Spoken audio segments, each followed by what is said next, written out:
Hey guys, welcome back to the Fit Diabetic YouTube channel.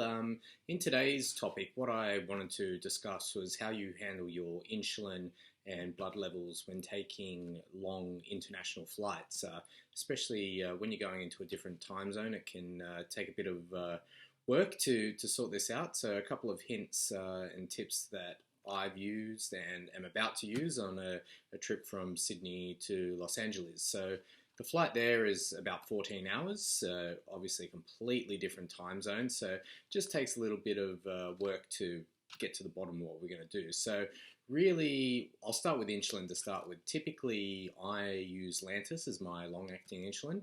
I take it every 24 hours before bed, usually. So what I'm going to do tomorrow, let's say, I've got a 7 a.m. flight. So I'm actually going to have Lantus in the morning as well. Now, usually I would have around 16 units on average. So tomorrow morning, I'm going to wake up assuming my blood sugar is normal and in good stead. I'm going to probably have about 10 units.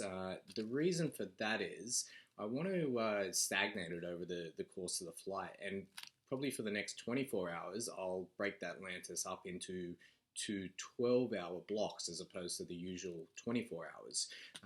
So what I'll do to control that as well is really manipulate the food that I have during the flight and for the time leading up to the flight, so it allows my insulin strategy to work at its best. So like I said, I'm going to get a 7 a.m. flight. So in this example, I will have the Lantus, let's say 10 units or so, 6 a.m., get to the airport, probably wouldn't have eaten at this stage because it's early and not hungry. But what I'm going to open up with is having whole eggs. You can have 2, you can have 6, whatever is your usual calorie consumption or what you want to eat. But the reason I like whole eggs is they give you a great source of protein and fat, which will keep you going for a little bit longer. They're super easy to transport. You can take them into the airport. You might not make any friends if you open them up next to somebody. They can smell, so be wary of that. But it's the ease of transportation which makes eggs, so good. Not as easy to take a can of tuna or something into the airport. I definitely don't recommend that. Okay, so you have your eggs. You kind of board the flight. The eggs will probably tie you over anywhere from 2 to 4 hours, depending on how hungry you usually get.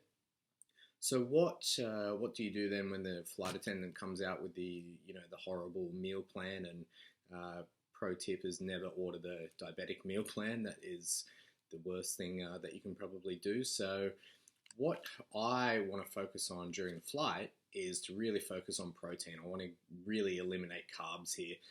It's only for a short time, and it's simply to manage my blood levels. So the way I like to do it is I actually take some protein powder into a Ziploc bag, and I'll mix and make a little paste. There's a million recipes online on how to do this, but you basically just add water, protein powder, whatever flavor you want. You can add some nuts in there as well for an extra fat hit. But you can whip this up in your seat. It doesn't make a mess. You're not annoying the person next to you. It's really the safest way to kind of stay full. I mean, it's not like eating a steak. It's not going to, fill you up that much, but you can add as much protein as you want. And that way you're still getting protein in during the day, which is great. And it's going to have minimal effect on your blood sugar. Obviously, you want to make sure it's a low carb protein.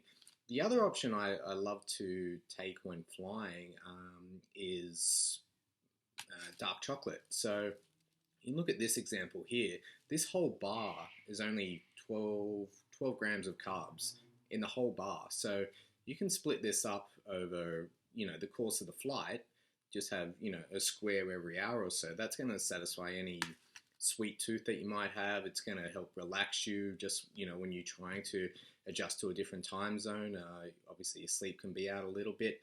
It's a pretty calming food. So that's another alternative you can have that's going to, not muck around with the sugar levels too much. So yeah, like I said, I hope this helps. I'm about to hit the airport tomorrow, so I've got my plan in place. I've used it before with good effect. Hopefully it works again this time. If not, I'll re-strategize and come up with something new. But yeah, until next time, I'll talk to you guys soon. Bye.